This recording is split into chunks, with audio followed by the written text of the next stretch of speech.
Hi everybody, Tim Hughes here. I'm the CEO and co-founder of DLA Ignite. Today we've got Christof here and we're going to talk about music and the power of music thinking. We're going to talk a little bit about Christof's book. Before we get into that, Christof, where can people find you? The best thing to find me would be on musicthinking.com or on LinkedIn. And if you connect on LinkedIn, please say that it's from the show that you heard the talk, so that I know why you want to connect, or Twitter or any other social media. So Christof, you started life as a joiner doing carpentry. So how did you get here? It's a long journey, and you reminded me that we only have 20 minutes, so I'll give you a short version. Yeah. So my parents had a joinery, and actually I didn't really know what to do, so I just did there my apprenticeship and I worked there. And when I went to do my civil service in the psychiatry, then I had the idea, maybe working with the hands, that works, but there's much more. And so I went into philosophy and musicology. So that was my interest. So you became a musicologist, didn't you? Yeah. Correct me if I'm wrong. A musicologist is someone that knows about music, but that doesn't necessarily play an instrument. That's correct. And there are some people that can be very fond of, let's say,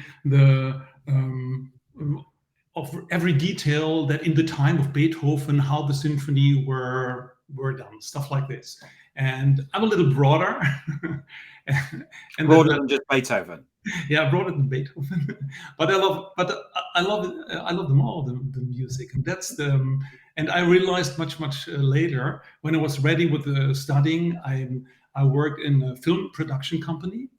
And that was in the 90s, so many years ago for some people. And I had the idea, when we were doing live filmings with the biggest stars in classical music and jazz, that we could do this also for the internet. So I invented online interviews, which was something like, I asked people in the internet, do you have a question, for example, for B.B. King? And at the moment supreme, I could sit together with him and say, okay, I'm just a medium, so I'm not the journalist, I'm just more the medium. That was really funny. And so I did with Isaac Hayes, and in classical music, Daniel Barenboim, Zubin Mehta, and a lot of people. And so I really, and it really brought together technology and music, and also that performing really at a certain time, sitting together, doing all this organization. And then I went into the agency world. So I left music and I just get into service design, innovation, and things that a lot of buzzwords that we're using today. And so you then started doing that for a number of years. So explain to us what you did, because it's important, isn't it, in terms of building where you are today and why you wrote the book. Right. So, actually my roots are in digitization. So in the 1990s, I learned HTML in the train while traveling, while commuting. So, and then I could use it directly for online interviews, making pictures. And for the record, we didn't have any smartphone yet. So we just had modems. So this was something, I'm a doer. So, that's also the link to the joinery. You join stuff and people and bring them together. And when we had some co-production people, we also produced CD-ROMs with Joe Cocker and a lot of stuff more. And then people asked me, hey, why don't you work for us? And I didn't know the agency scene, so I just went into it. And I realized, oh, that's cool. So it's like a pitch is like a performance. Sometimes you lose, sometimes you win. You have to prepare to work with the team. And at the very end, some people have to be better and not just richer. And let's say this brought me, I'm originally from the south of Germany. But since the year 2000, I live in the Netherlands and work in the Netherlands. My wife is Dutch. I have two girls, grown-up girls now. And here in the Netherlands, I started really developing into consultancy, agency. So it was always, you could say, it had to do with service design, although we didn't know that word in that time. It also had to do with innovation, but it was just more, when I think back, it was like words like multimedia. You don't hear that word anymore. Now everything is now in innovation or digital. So a lot of words changed in the years. And so I was creative director in agencies, a digital creative director, and also in identity, branding, development. And so everything came together: innovation, service design, branding. And at the very end, because my parents had the joinery and we had 100 people, 100 employees. So I realized that what I see much more things than other people, because I know that the organization is also an interesting part to do something. So if you do just innovation or just service design or design thinking, it will always give you some kind of result. But if you don't understand that this is the first part to change or to organizational change, and that this has an impact on your brand, so that everything is connected. Let's say that's really my story. And that's also the link with the book, because so let's come on to the book, because what you've done is you pulled all that together with music, to which is therefore your music thinking, and how you've so talk us through the inspiration for the book and how you've pulled that all together. Actually, there were two stories. One story was that when working in, let's say, in business, in organizations, in companies, I realized that when people work together, they are using musical terms. So, oh, that's cool, let's jam about it. Or we have to orchestrate this for the whole organization, or to pull all the stops. And I thought, hey, hang on, they're talking music, because pull all the stops comes from the organ, orchestration, from the symphony. So I thought, how can I bridge this for me? And for me, it was very natural, because I knew a lot about it. And when I was in 2010, I'm also a saxophone player, free improvised music since many years. That's really what I really like. We played in Russia, in Krasnodar, and we've been on a very big flea market.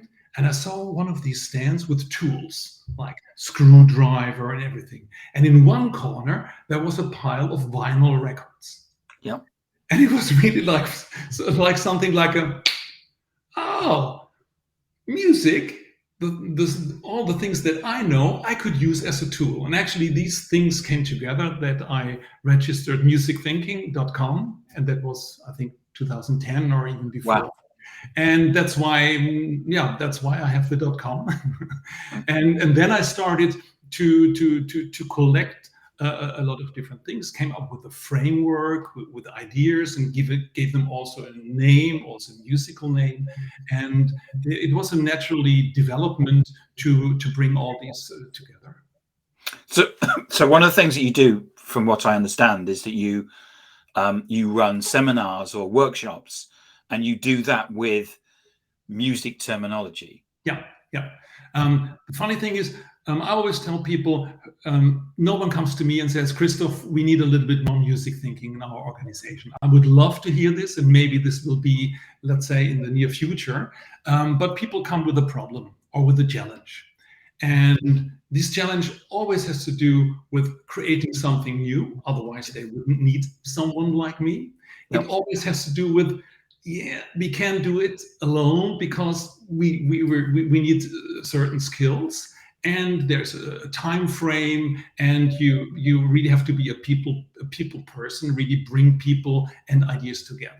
And that's where I tell people how I would approach this. And sometimes people ask, yeah, that's interesting and that's different, but what's the catch? So how do you think? And then I can come with the framework and tell them, that's the way how it works. So that's actually more the way people approach me, actually more for a problem or for a change in mostly innovation, or we call it service design, because I think there are no products anymore. So, but if we only think about a product, because a product is used, and then either before or after, you have an interaction with the company. So it's better to set your product it up like a service. And So give us an example about how you've used music as a way to get an organization to innovate something.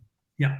I must say I didn't use music. I used music thinking. That's a difference. Yes. Sometimes I use music to explain something that helps. And for example, when I do a workshop, I don't tell people, let's say, anything about music. I ask them, how do you listen? And when I ask people, okay, write down 2 or 3 songs that mean something to you. And often it means like, oh, that's my first kiss, or my wedding song, or anything else. And if you ask further, then you get a certain pattern. And sometimes, if I do this with a group of people, I will map this. Like, for example, how long are the pieces? All of them are 3 minutes. Are there any longer? Are they from the last year, or maybe from 20 years ago, or 100 or 150, or even longer ago? And if you map this, you can say, okay, this is your picture, your musical picture. Yeah. And then people understand, oh, hang on, that's interesting. It's like this or this, and it's never like everything is filled. So there's always, let's say, a heating point. You can say, oh, what can this mean? What does it mean? So if you only have, let's say, songs that last 3 minutes, I would say, okay, if you have a longer strategy project, and if your attention span is only 3 minutes, how do you do this? And people get the idea. So, and it's also, there's no right or wrong, because people like that music. So who would I be to tell them, oh, that's not so good and I like this more? Everything is good. And that's so easy. So I already begin where people are.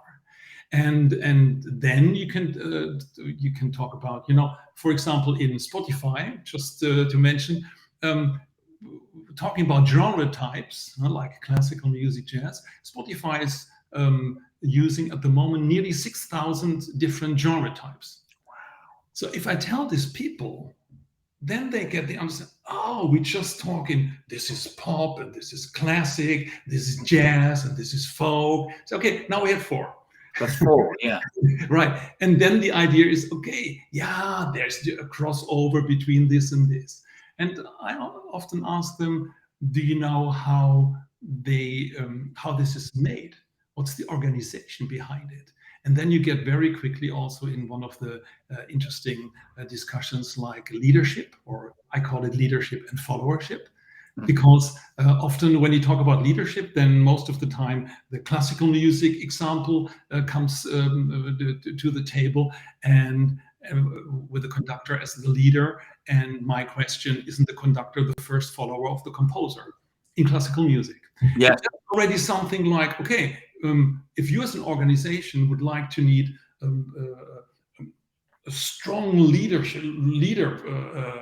personality, who's doing the compositions?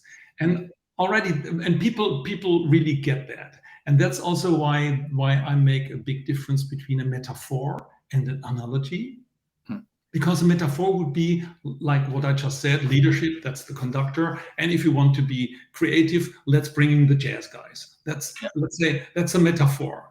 And I would say, oh, that's interesting, but let's see, how do the jazz guys organize themselves? How do they play together? How do they know how to play? What's there before, during, and after work? And yeah, what I just said, people really understand that this is something to dive into a little bit more. So really get into the analogy and say, okay, let's play this through in musical terms. And the good thing is, you can tell something that people are not offended, because it's just music. It's just organized in a different way. And then I have in my framework, I have something like, let's say, 4 phases, like listen, tune, play, and perform. And the listen goes through all the other phases through. And that's really something different. I've never seen this in any frameworks, because normally would say you listen first, then you tune, then you play, and then you perform. But Yep. it's highly iterative. And it depends. If you do classical music, someone writes the composition, some people bring in the band, they rehearse, they get on stage. I would say, okay, that's more a classical dynamic. That's something. But if you get into jazz, and let's say free jazz, so we don't even have a lead sheet and chords, just people start and they react to themselves. And that's really totally different, because then it feels like everything is happening at the same time.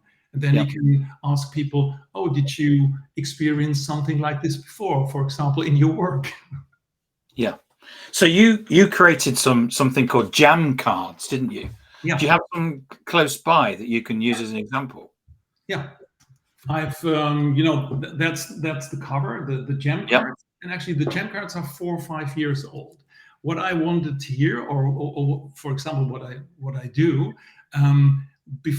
in some workshops, most of the time more strategic workshops, I do something like what I call the Serendipity Lab.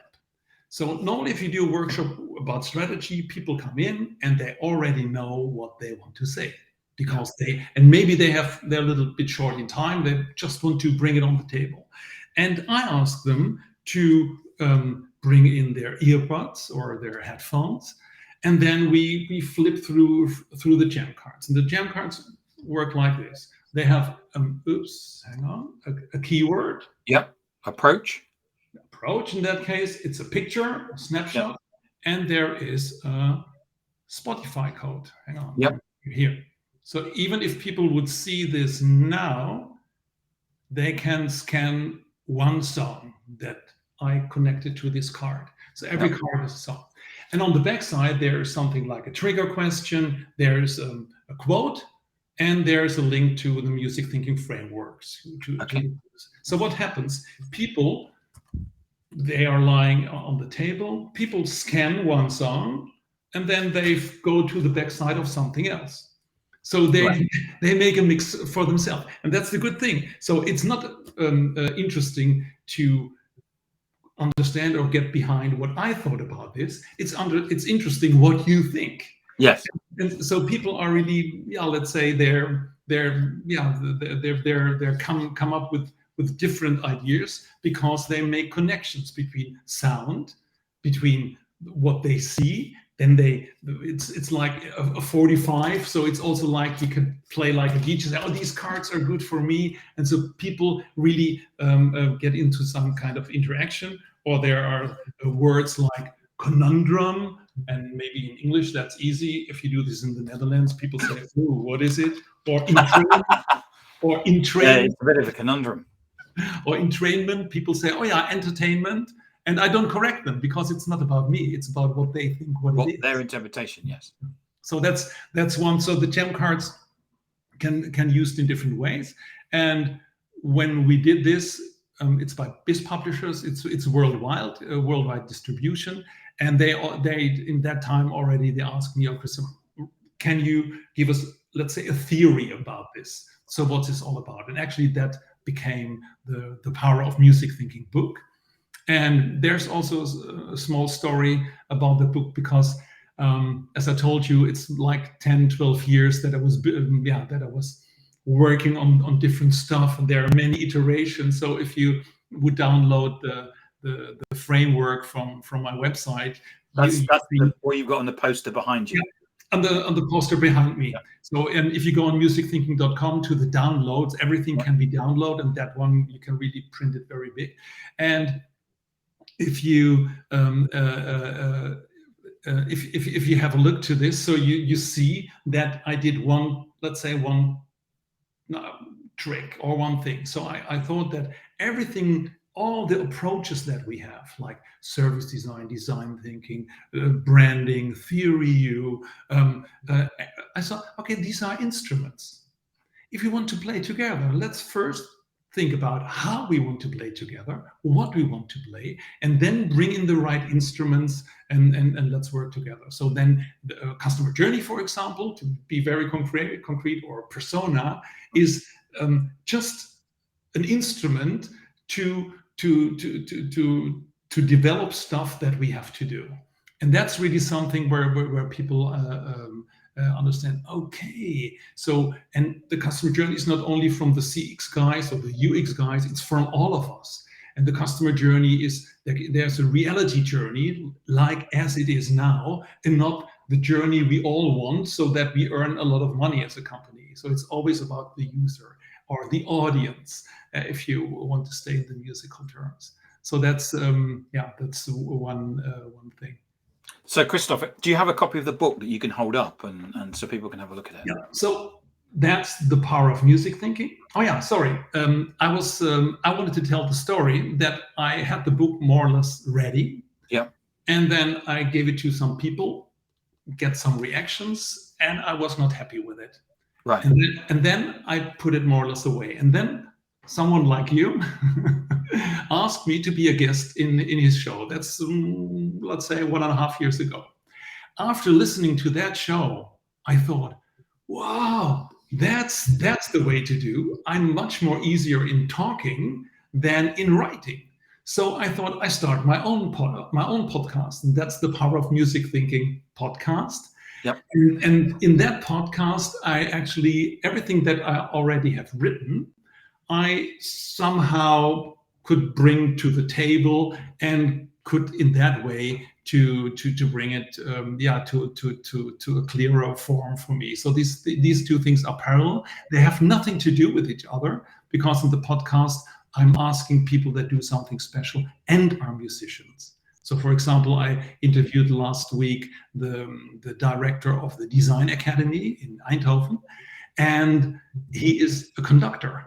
And then you get the question, oh, hang on, what kind of music? What are you conducting? What are you doing? And then it really comes together. So that's really the podcast. But the book actually stands for itself. Here is the framework. So that's really let's say, if you want to have the book in one picture, that's it. There are some playlists. And there are some of these key visuals.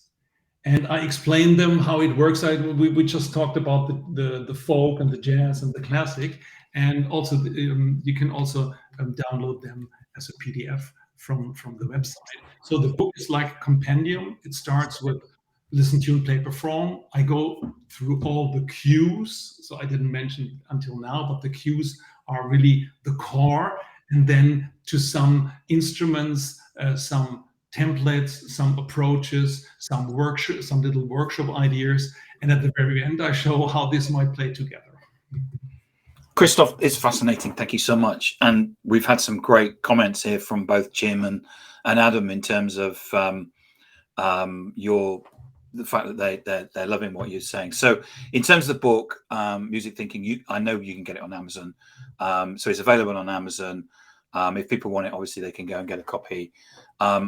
Remind people also where they can get hold of you. So that's musicthinking.com, LinkedIn.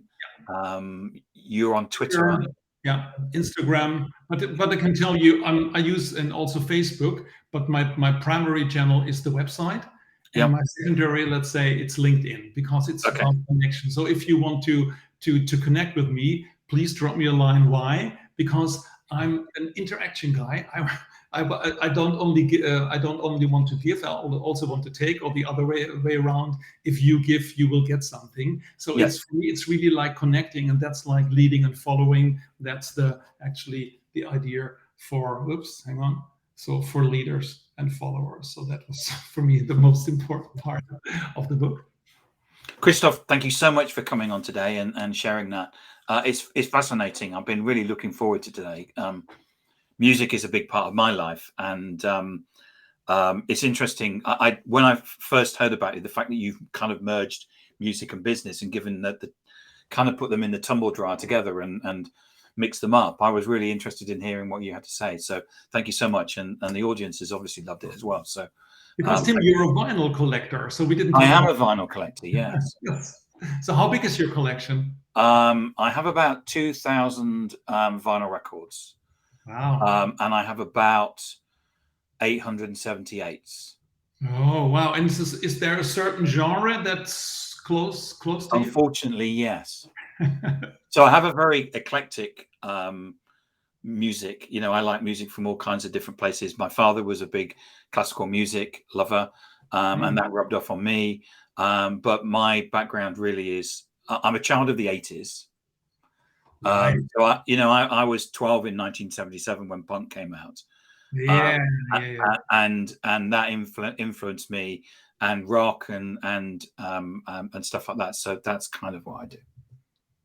Nice, nice. I love it. I also had a punk band in the 70s. Did you really? I tell you what, I'm a big. In 1999, I decided that I wanted to understand jazz because my father liked it, even though he was a big. And I remember coming in at night and seeing it late night on the TV, and it was. And I actually said something. I actually think someone said this, but I actually said it, came up with it myself, which is with jazz. I said it doesn't feel. I said to my dad, it doesn't feel like they're playing something. It kind of feels like they're feeling it. Yeah, yeah. And so in 1999, I decided to go on a quest to understand jazz, and I built out a very big, obviously you start off with Miles Davis and John Coltrane, Yes. and then move into Sonny Rollins and the Blue Note stuff, and then you go through their journeys because they moved into improvisation and stuff like that. Yeah. And so I built that out as well, and so I have quite a big jazz collection, as well as was it Steve Coleman and his 5 elements, and where they move into polyrhythms and stuff like that, which again is used a lot in certainly prog in rock music and stuff. So yeah, oh wow, that also resonates a lot with me, a lot with my playing. Thanks for sharing. Thank you, Christof. It's been fantastic, and thanks to everybody for all the comments. Really appreciate it. Thank you very much. Have a great day, Christof. Thank you. Have a great day, everybody. Bye.